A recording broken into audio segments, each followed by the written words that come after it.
Oke, salam sejahtera. Semoga Tuhan memberkati kita semua. Eh, Kepada para audiens, di sini saya akan mengulas tentang sebuah topik mengenai memahami Tuhan melalui matematik. Ya, ini adalah kajian interdisiplin di antara matematik dan filsafat keilahian, ya, di mana saya akan mengulas tentang pemahaman Tuhan dari Georg Cantor melalui karya matematika yaitu teori himpunan. Nah, inilah pendahulunya. Tuhan akan dipahami melalui analisis dalam kajian teori himpunan yang melalui gagasan, yaitu melalui gagasan infinity yang telah diformulasikan oleh Cantor di dalam karya matematik tadi, ya, teori himpunan. Nah, sekarang apa itu tak hingga? Nah, secara intuitif itu tak hingga itu kadang-kadang digambarkan sebagai yang tak terdekati, yang tak terbatas, sangat besar di mana tidak mungkin untuk dilampaui apapun yang lebih besar. Itu pengertian dari infinite, tak hingga. Nah, kemudian ada lagi ketakhinggaan, infinity. Apa itu? Nah, ketakhinggaan atau infinity ini biasanya digambarkan sebagai pemikiran umum tentang sebuah bilangan yang sangat besar, sebuah bilangan yang lebih besar dari bilangan yang lain, atau juga bisa digambarkan sebagai seberapa besar ruang ini ada. Itu pengertian infinity atau ketakhinggaan secara intuitif, gitu ya. Nah, terus gimana sih kita bisa mengetahui ide tentang tak hingga? Pertama, matematik. Nah, di dalam matematik ini biasanya membicarakan tentang sebuah koleksi dari objek seperti himpunan atau kelas. Contoh dari ketahingan atau infinity di dalam matematik adalah ya ini, himpunan bilangan asli, notasinya n gitu ya. Itu mungkin orang matematik sudah familiar memahami ketahingan, yaitu dengan salah satu dengan cara memandang himpunan tak hingga, yaitu 1, 2, 3, 4 dan seterusnya itu. Kemudian kelas dari semua himpunan yang dinotasikan dengan V. Ini isinya semua koleksi dari himpunan. Para matematikan bisa membayangkan seperti apa kelas dari semua himpunan itu ya, koleksi gitu ya. Nah, tidak hanya di matematik, bahkan di teologi. Nah, permasalahan mengenai infinite atau infinity di dalam teologi itu banyak sekali ya.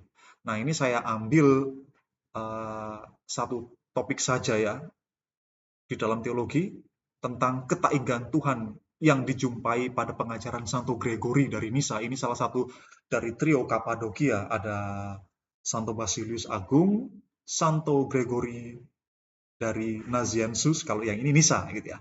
Bahwasannya esensi Tuhan itu adalah tak hingga. Itu artinya apa? Kenapa esensi Tuhan itu terpredikasi tak hingga? Itu maksudnya adalah esensi Tuhan yang tidak bisa dipahami oleh akal manusia. Nah, kemudian ketainggan Tuhan ini melampaui semua konsep manusia. Jadi tidak hanya esensinya, bahkan keberadaan Tuhan pun tidak terbatas oleh ruang dan waktu. Ini sama seperti pemahaman tadi mengenai apa ya namanya infinity tadi ya, ya bisa digambarkan sebagai seberapa besar ruang ini ada, melampaui ruang dan waktu yang tidak bisa dipahami oleh akal manusia dan sebagainya. Kemudian di dalam filsafat juga ada. Nah, salah satu topik infinity di dalam filsafat yaitu mengenai argumen kosmologis, gitu ya.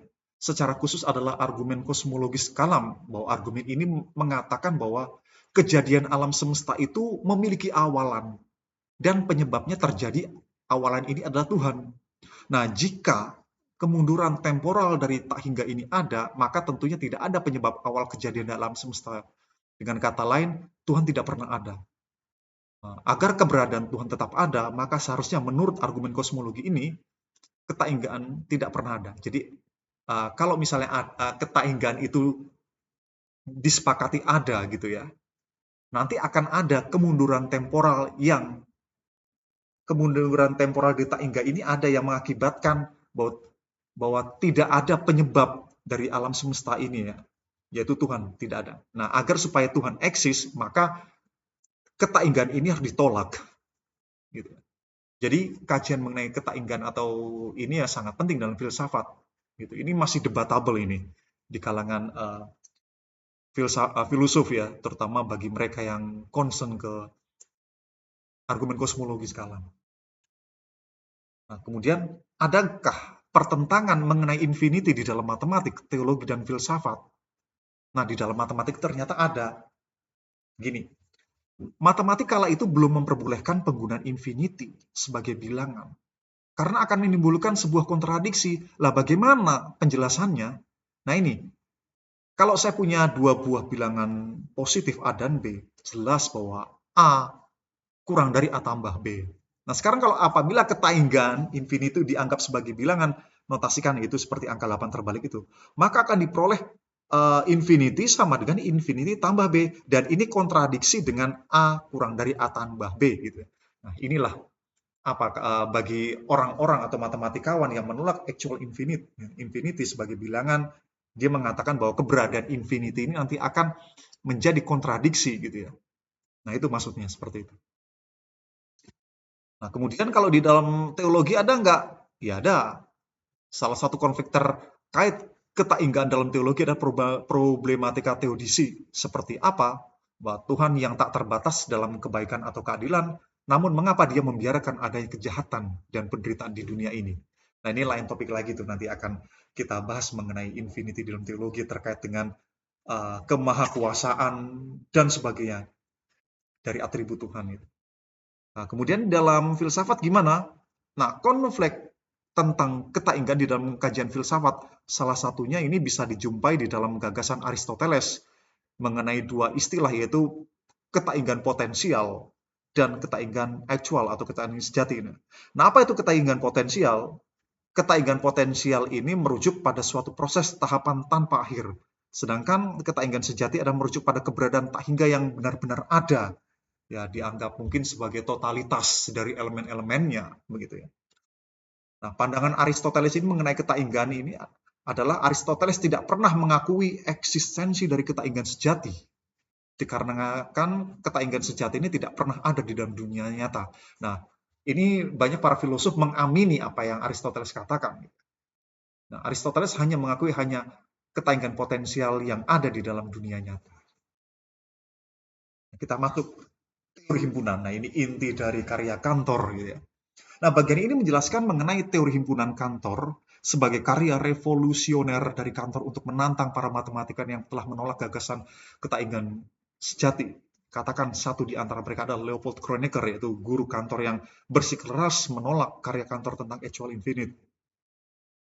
Nah, Cantor mengawali gagasan matematis dengan agregat atau menge, yang dalam teori himpunan modern itu dipahami sebagai himpunan. Nah, begini kata Cantor, by an aggregate, we are to understand any collection into whole M of defined and separate objects M of our intuition or our thought.